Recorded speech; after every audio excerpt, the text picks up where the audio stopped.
Now the first camera I'm going to talk about before I give you more information is going to be on the awesome camera, the Canon M100 or the M200. They're pretty much the same camera. The M200 is a slightly newer version and you can do live streaming on it in a clean fashion. What that basically means, a clean HDMI, basically means you can plug in a clean HDMI and you can live stream with ease without having to mess about or mess about with the camera.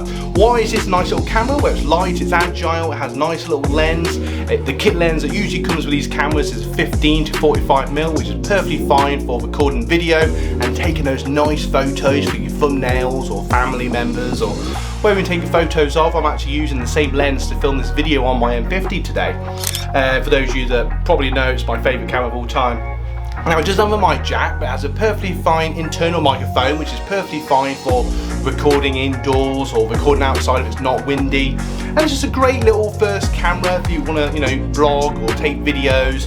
You don't want a camera that's too complex. What I like about it, it has really nice settings on the top. You can literally just put it into automatic mode, photo mode or video mode. You can play around with the shutter speed and ISO and play around the manual settings, but for beginners I massively recommend. I've had a few people recently ask me about, oh, it's blurry and doing this and that. Honestly, if you put it into auto mode, it will do all the heavy lifting for you, so you don't have to worry about that. It's a 24 megapixel camera, which basically means it takes fantastic photos and it will record in HD, and it has this really nice flip touch screen so you can see what you're doing. So like now I can see on the screen and I can see exactly what I'm recording, which just makes it much more easier to use this camera, which is really handy. And it has an easy record button, easy photo button, turns on and off. The battery's on the bottom. Little power tip actually is you just flip the screen up to get the SD card out, but that's just a minor thing. It does come with a strap, it will come with a battery. I will talk about that later in the video, but it's just a really nice camera, and you can change the lens if you want. If you've got a lens that's an M lens from Canon which is compatible with this camera, you can change the lens down the road if you so will, so it adds that sort of creative side. You can be more versatile with the camera, that's the right word, Dave. But this is just a really nice overall camera, something I would definitely recommend in the time of this video. It's a nice little camera. I've done a bit of video with this, I've taken lots of photos on it, and it's just a really good first time camera. And there will be links to this camera and all the cameras I talk about in this video in the description below, and you can get these now for about sort of 200-ish, but look around, shop around, and you'll be surprised at what great deals you can get. Now I'm Dave from TVR Creators, and I make weekly content on the best cameras for beginners and hobbyists. If that sounds interesting to you, don't forget to like and subscribe.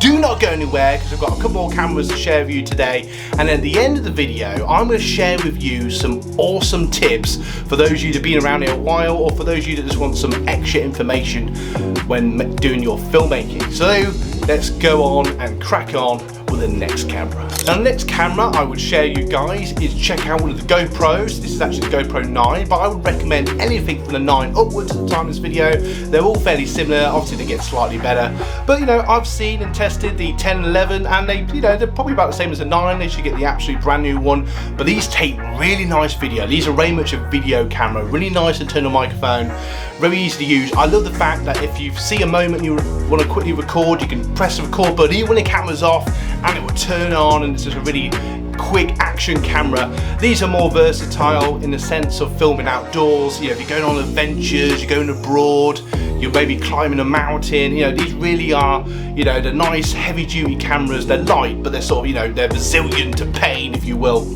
They're waterproof as well, which is really handy. And you get these now starting from about 200-300, and obviously the price goes up depending on how new the camera is. And again, I personally would shop around, but I do have a link to this in the description below, or if I can't find a 9, I'll get one of the other ones in there for you. But this is a really nice camera. If you're getting value so far, don't forget to like and subscribe.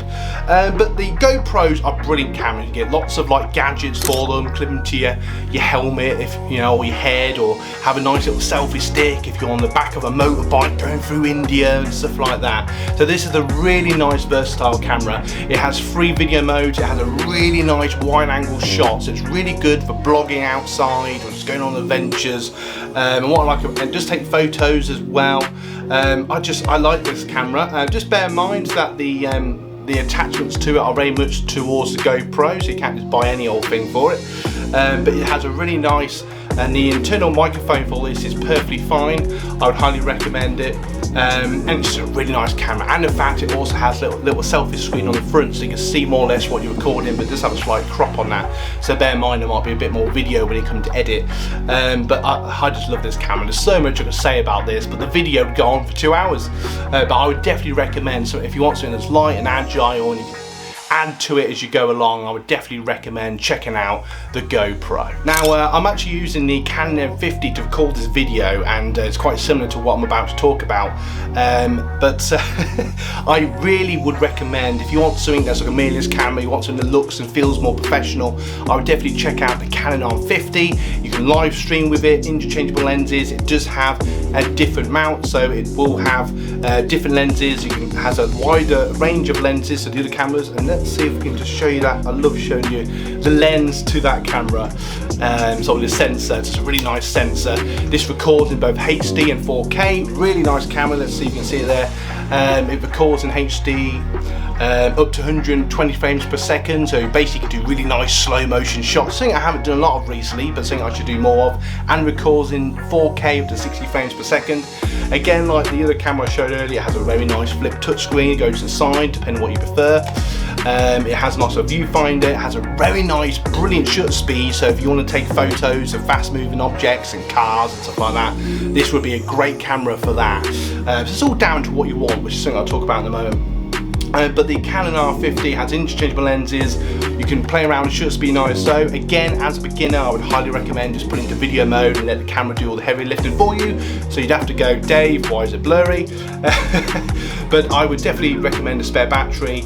It will come with a strap which you could use, and it has a microphone jack, something that the other cameras don't have today, which basically means you can attach a microphone to this, a shotgun microphone like I'm using today, or a clip-on wireless microphone, or any sort of microphone, and that's really good for just improving your audio, because 50% of all video is audio, and especially if you're recording outside, it's a windy day, I would highly recommend that.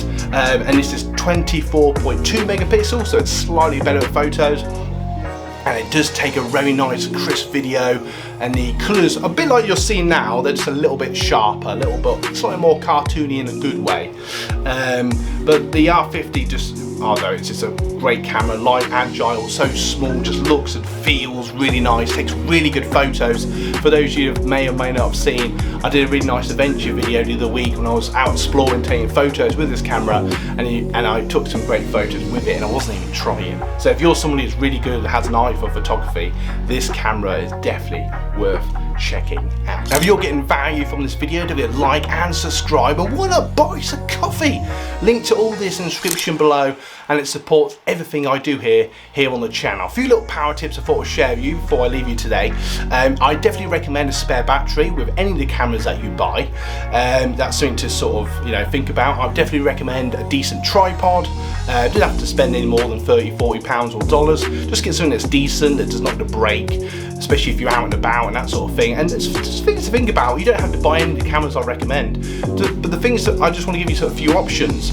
And something I want you to think about is, what do you actually need the camera for? So are you going to be filming lots of outdoor filming? You might look at things like the GoPro. You might want a camera that has a microphone jack, something like the R50 or the M50, things like that. You want a camera, whatever camera you buy, that has some sort of flip screen, so you can at least see what you're recording. It makes life so much easier for you.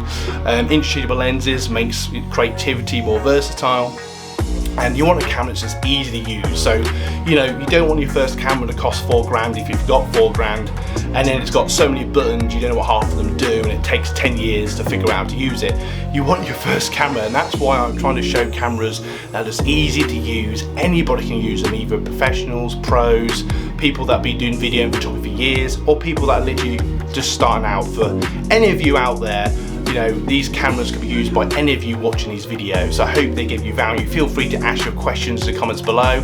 Yeah, so definitely a spare battery, definitely a tripod, and just think about what you're going to use the camera for. Thank you so much for watching. I'm Dave from TVR Creators, and in a moment, you can probably see him going around in a moment, I'm going to leave you 2 end cards that are going to bring you even more value. Thank you so much for watching. You guys rock, and hopefully see you in the next video.